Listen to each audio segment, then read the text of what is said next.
Hello, this is Dr. Randy Wilt, and I want to welcome you to this session about how to sound a little bit more sophisticated. Now, I kind of like the word polish more than sophisticated, but that's okay. And what I want you to understand is that this session is going to help you to be a little bit more, let's say, where you're recognized by people who you're talking to. Now, I started off by saying hello, but I could have said hi. I could have said like the British, I could say cheers, but does that sound like me? No. So that's what's so important as we go through the sessions. Make sure that as we go through this, think about what actually works for you. And if it doesn't work for you, don't use it. Now, to start off with, I want to tell you is that what we're looking at here is we're looking at American English and British English. Now, right off the top, I'm going to tell you, we're not trying to make you talk British. We don't want you to have a British accent or a dialect. And that is important to know because one of those is how you pronounce the words and the other one is using words that are of that culture. For example, here are some examples of British words compared to American words. And this is what we call the dialect. Because look at, for example, if you want to drink milk and cookies in America, it'd be milk and cookies. But in Britain, it's going to be milk and biscuit. Or probably more like a tea and biscuit. One of my favorites on here is the French fries and the chips. We go over there and we say we like to have fish and chips. Actually, what that means is French fries with your fish. But nor are you going to come to the United States and say, I want a hamburger with chips. What will you get? You will get potato chips or Fritos. So there's a little difference there. One of the ones I really do like too is the elevator and the lift. That's very interesting because we call it an elevator. They refer to it as a lift. And then my favorite one of the batch here is going to be the holiday and the vacation. We call it a vacation. They call it a holiday. I've used this before. I've gone to into my office and I've said, I'm going to take a holiday. And their response is, August has no holidays in it. Or, April has no holidays. And I say, okay, I'm taking a vacation. And the last one point here is on the bottom of the first column, flat. We call it an apartment. They call it a flat. Now, I want to take that one step further. We say an apartment is for rent. You may see a sign that says apartment for rent. They would say to let flat. T-O, then L-E-T, then flat. And that means to lease out an apartment, to rent an apartment. Now, there's also another difference, and I'm going to explain to you in a moment here why I'm making this comparison between American and British. But the Americans, we will use the O-R, where in British, when they spell certain words, they use a O-U-R. As you see here, color, color, flavor, flavor, honor, honor. Okay, it doesn't sound any different. It's just the spelling. And look on the other side, we will use a Z-E, and the British will use an SE. Once again, analyze, analyze, realize, realize, organize, organize. Sounds the same. The spelling is different. And then there's some other spellings they do. For example, if you were to ask for let's say a bank check, here it'll be a C-H-E-C-K. But in England, it will be a C-H-E-Q-U-E. Same pronunciation, check, but spelled differently.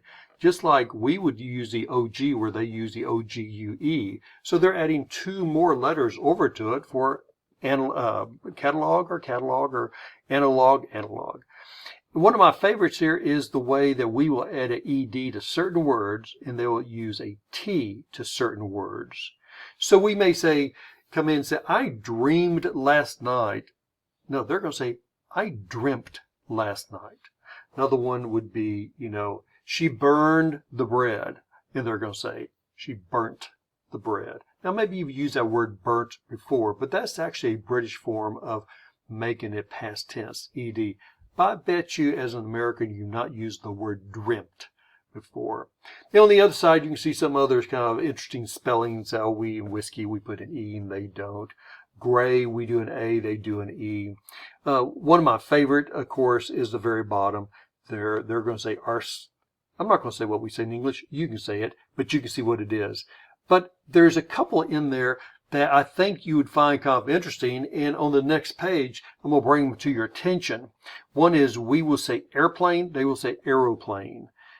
Program, just a spelling issue. And of course, there's our R at the bottom. But you see above that, we have the British would say mum, and we would say mom. Now, this is referring to mother. But I want to kind of give you a little tidbit of trivia here. Is that if you were in England and you were addressing the Queen or maybe one of the princesses or someone like royal in the upper echelon, you would refer to them first as Your Majesty or Your Highness. After you do that, then you would refer to them as ma'am. Ma'am as in ham, not mum. Now, if you were to see the Queen and you were to say Your Royal Highness or Your Majesty, and then she says, just you may refer to me a second level. If you say, yes, mum, she would say, I'm not your mother. So that's kind of interesting. Where we would say here, yes, ma'am, they would say, what? They would say, yes, ma'am, too. But if we were to say, yes, mum, here, they would see that as the word mother. Just something kind of interesting there. Now, where did all this come from? There was 2 dictionaries. One was written, the British, by Samuel Johnson back in 1755. And then what he did, he created this enormous dictionary with all these different words. And he's the one that wrote, not the first dictionary, but the one that was actually published and was most accepted. Now, in the United States, in 1806, we had Noah Webster. You've heard that name before, Webster. Not Daniel Webster, the orator, but Noah Webster, no relation. And he wrote and published in 1806 the American Dictionary. Now, what's the difference between these two? The difference is that Noah Webster said we need to have our own language. We just had come out of the Revolutionary War. We had not gotten into the War of 1812 yet. He said America needs to have our own language, just like the French and German, but we're English. So we're not going to say we speak Americanese or something like that. We're going to speak English, but we're going to speak it in American style. So he had to go through and find different ways to do that. And his way was the pronunciation and also based upon how it's spelled. That's why you see the word color, labor, where he took the UR out of it and just put an OR. Where they have an OUR, he just put an OR. And then you'll see other places that he changed the spelling. But something that was very key that Webster did is that he went in there and tried to design his dictionary where it just had a few definitions per word. This is not what the British had done. The British had actually expanded and taken a word and had gone through and put every definition they thought could be in there. So Webster here in America said, you know, we're going to tighten it up and have a few definitions instead of just going all over the board. Then came the Oxford Dictionary.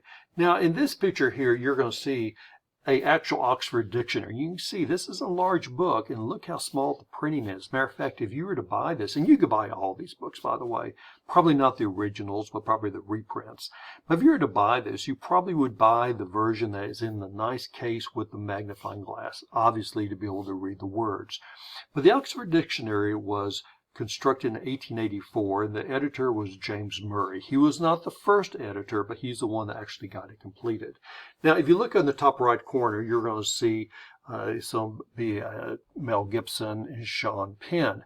They made a movie called Professor and the Madman, and this movie is about the development of the Oxford Dictionary. Now, Oxford and Cambridge were in a battle to see who could come up with the first dictionary. And they both did, but Oxford was one that's most recognized. Now, in the movie, that talking about the top right corner, Mel Gibson plays James Murray. And one of the things that he did that other people had not done is that he had taken a note and he had written in there is that I like to know your definitions. And he put them in all the books in the bookstore. So when people were buying books, they would open it up, they would see this note. It says, what is your definition of? And then you have a word in there. And people would fill out the definition, and then they would take it to him or send it to him. This is the way that he was getting all the different definitions. Now you say, that doesn't make a lot of sense, but actually it does. And what makes sense about this is if you use the word smart. And we'll talk a little bit more about that later. But smart has certain definitions in the British that they do not have in the American. Now you wonder, what does Sean Penn has to do all this? He actually was an American. He was American medical. He was a surgeon in the Civil War, and he became Murray's probably biggest contributor in terms of writing down definitions. So it's an interesting movie to watch. Next you see here is, after the Oxford Dictionary, you see the Merriam-Webster. You've heard that before, right? So it was George Merriam and Charles Merriam who in 1847, by that time Noah Webster had died and they had bought the rights to his publication, his dictionary, the Noah Webster Dictionary. They had added many, many more words into it, words that we use in American language that are not used in the British language, and they pulled out certain British words and they changed once again some of the spelling. And they renamed it, called the Merriam-Webster Dictionary. So if you were to go to the store today, if you were to go to any bookseller and you were to ask for a dictionary, you would get the Merriam-Webster American Dictionary. But if you were in England, you went to a bookseller, you would not get that. Very likely they would give you the Oxford Dictionary, the Cambridge Dictionary, or they may take it all the way back to the Samuel Johnson Dictionary. So not only do we speak differently and we use different spellings, but our pronunciation is different. For example, the word cut, C-U-T, you may say, I'm going to go cut the lettuce. That's not the way the British say it. They would say, I'm going to go. Perfect. They wouldn't say going. They say, I will cut the lettuce. Where they are very strict with their pronunciation, we're a little bit more lazy. You would say, I'm going to get into the car. They're going to say, I'm going to get into the car. So where we will pronounce our R's at the end, they will not. And at the end of this whole presentation, like it says here, there's a video that shows different words spoken in British English and then that same word spoken in American English. Fascinating, not that long a video. It's just interesting to watch how that is done. So the question is, how do you sound sophisticated, or my favorite word, how do you sound polished? And why is this important? It's important because as Americans, we have a lot of slang into it. We also, like I said, the word cut, we just say cut. We speak in a way that has a tendency to drop off. It looks like we're a little bit lazy in our talk. So there's a way to sound sophisticated without sounding stuck up. And there's a way to be polished in the way you talk. And it's interesting because this pulls from the British way. And that's why I went through all the stuff about the way the British speak and their pronunciation and their spelling. Because the British figured this out a long time ago. It's called speaking with understatement. Now think about that. I'm going to say it again. Speaking with understatements. This is something they have, for years, they have mastered, and they've done an excellent job with it. So it says here, not bunch, love, super, very, much, many, or a lot. Those are not understatement. If you say the word very or super, of course that's not an understatement. You're going to understand more how this understatement works. But this is why the British sound so much polished, so much more polished and sophisticated, where the Americans, people say, oh, they're exaggerating. They're just overdoing it. So let's show you some examples of this. The first word is bunch. There's a bunch of flowers in the store, or I have a bunch of work. How could that be said with an understatement? The word would be a fair amount. There's a fair amount of flowers in the store, or I have a fair amount of work. Let's look at another one. Super. We like this word. This is super important. You did a super good job on the assignment, or I did super running track today. You know, Americans use that word super. The understatement or the understated is quite, rather, or fairly. This is fairly important. You did quite well on the assignment. I did rather good running track today. Now, once again, we're going to talk about how do you avoid sounding stuck up. I did rather good running track today. If that's not you, don't say it that way. But all of us could say this is fairly important, or you did quite well on the assignment. The difference is that if I was your professor and you gave me your assignment and I graded and gave it back to you, and I said, you did a super job on your assignment compared to you did quite well. Which one? That's a real obvious there. One is an overstatement, one is an understatement. You may want to hear the overstatement, but the understatement is a lot more dignified, polished, and sophisticated. Let's look at some more. Much, many, and a lot. There's much work we can do at home. There's many things that I have to do for class. I have a lot of work to finish before tomorrow. How could that be understated? Well, simply, you go in there and replace it with a volume, a large amount, or a great deal. There is volumes of work we can do at home. Now, I'm going to stop here for a second and tell you, look at the word volumes. That's plural, but before that is. Shouldn't that be an are? There are volumes of work to do. Does that make sense? And you may say that goes against every grammatical explanation you had back in middle school and high school. But let me explain this to you. Take the word the United States. Do we say there are the United States, or do we say there is the United States? We say there is a United States, because when we're referring to the United States, even though it's plural, we're not referring to 50 different states. We're referring to a country that is made up of 50 states. Same thing here. When you're saying volumes, we're not referring to multiple volumes. We're referring to a overarching amount of work that we're calling volumes in there. So that's why it's appropriate to say there is volumes of work we can do at home. Next thing is there's a large amount of things I have to do before class. I have a great deal of work to finish. Okay, how's that sound? I have a lot of work to do, or I have a great deal of work to do. One sounds just a little bit more sophisticated. Look at these. Love, really, like. I love the way the food tastes. I really like my professor. So understate that, enjoy and appreciate. I enjoy the way the food tastes. I really appreciate my professor. I rather appreciate my professor. Ooh, we got a problem here. And I'm so sorry about that.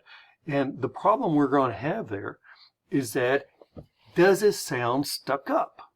When you say, I rather appreciate my professor, does it sound stuck up?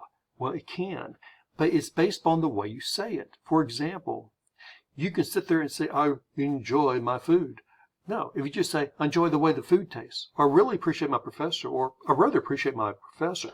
So as Americans, we will put more emphasis on speeding through the phrase. The British would say, I rather appreciate my professor. I enjoyed the way the food tastes. So they are slowing down, putting a different type of emphasis in there than we are. And that's how we would avoid from sounding stuck up. If you try to talk like you're British, you're not going to be looked at as a sophisticated person. You're going to be looked at as like you're making fun of something, or you're trying to imitate, or you're stupid about it. That's why I say don't use British words. Use the English words unless the British word fits and sounds better, but you've got to be careful how you say it. So once again, maybe you need to say, I really like my professor. But then maybe you could say, I'd rather appreciate my professor. I really appreciate my professor. That does have a more polished sound to it. So you have to be very careful how you say these type of things. Now, this is interesting. Maybe I can come to the party. This is something else that the British had done. They had not only the understatement, but they had gone in there and created a probability. So they would say, I may be able to come, or I might be able to come. What's the difference between those? Well, may is a stronger and avoids a probability, where might is lesser and actually creates a probability.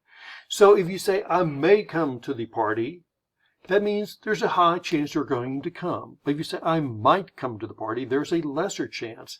So this is where the British actually went in there and created a little bit of a probability to allow them to even take an understatement, even more of an understatement. Besides, you can see there, they took the word maybe and divided one word into two words.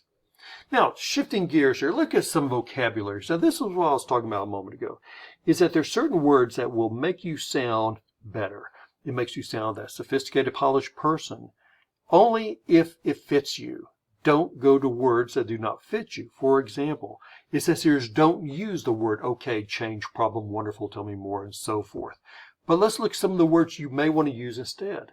Certainly, modify, complication. So maybe instead of saying, okay, that's great, maybe you want to say, certainly, that's great. Or you may want to sit there and say, okay, I agree with that. Well, certainly I agree with that. Change. We need to change the way we're doing things. We need to modify the way we're doing things. Problem. This is nothing but a problem. This is nothing but a complication. See, that has a tendency to make you sound like you're a little bit more educated. But there's something here that I probably would never use. For example, consequences. He is going to have many consequences from his action. I'm not sure I would use he's going to have many ramifications. That doesn't sound like me. And I'm not sure I'm going to use the word perplexing over the word confused. I could go in there and say, you're confusing me, instead of saying, you're perplexing me. Some things just don't sound right. So this is, once again, you use the words that work the best for you. Now, you remember I was telling you about the word smart? What does smart actually mean? Well, there's old Albert Einstein. Smart in American English compared to British English are different. In American English, if someone says you're smart, they're saying you're intelligent. But let's look over here at the British or the English version.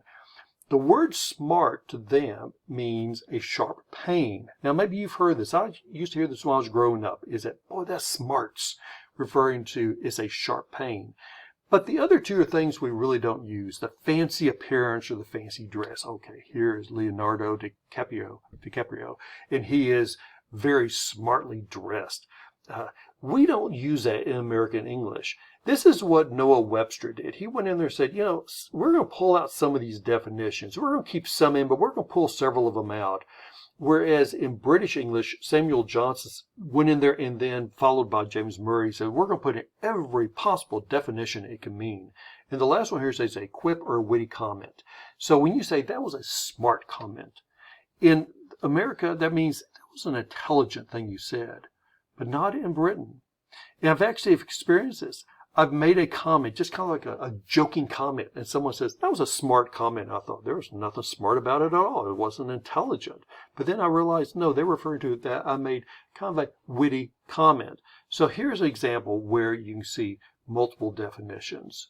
So when you get stuck and you don't know how to answer, the last thing I'm going to tell you about is that there are certain things you can do, and the British have done very, very good about this. So as you can tell, the whole presentation today is talking about how don't try to be British. Don't try to sound like the British, but it's okay to borrow some of their phrases, some of their words, and some of the ways they do things, like understating, or in this case here, answer a question with a question. So what does that do? That buys you time. So if someone asks you a question, you can say, let me think about it. Or give me a second that says the. Give me a second to consider it. Okay, that's not answering the question, but you can answer the question. When you're totally blank about this, you can come back and say, I'm not sure. What do you think about it? Or, that's interesting. What's your thoughts on the matter? This is a classic form that the British will use when they don't know how to answer. They don't want to show the ignorance, so they will turn the question, and the question comes back around to the other person. Now, the last thing I want to tell you about is that video. So if you have time, which we're finished now, you may want to go in there and watch the video. And this is a very interesting video. And this is the cover of the video. And if it doesn't load where it goes into this video, you'll need to copy and paste the URL. It's a YouTube, so you're not going to be taking any type of spam or anything into it. But it's fascinating because what you're seeing here is two ladies. One is an American, one is a British. And what they do after about the first 3 minutes of talking, they actually the British will say a word, and then the English will say the word. The British will say a different word. So they're taking a group of words. And it's very, very fascinating. Folks, thank you very much. This has been a pleasure to talk to you about this. I can say to you, thank you, or I can say what the British say. They say ta, or they say cheers. I'm not going to say that because that's not me. I will just say thanks or thank you.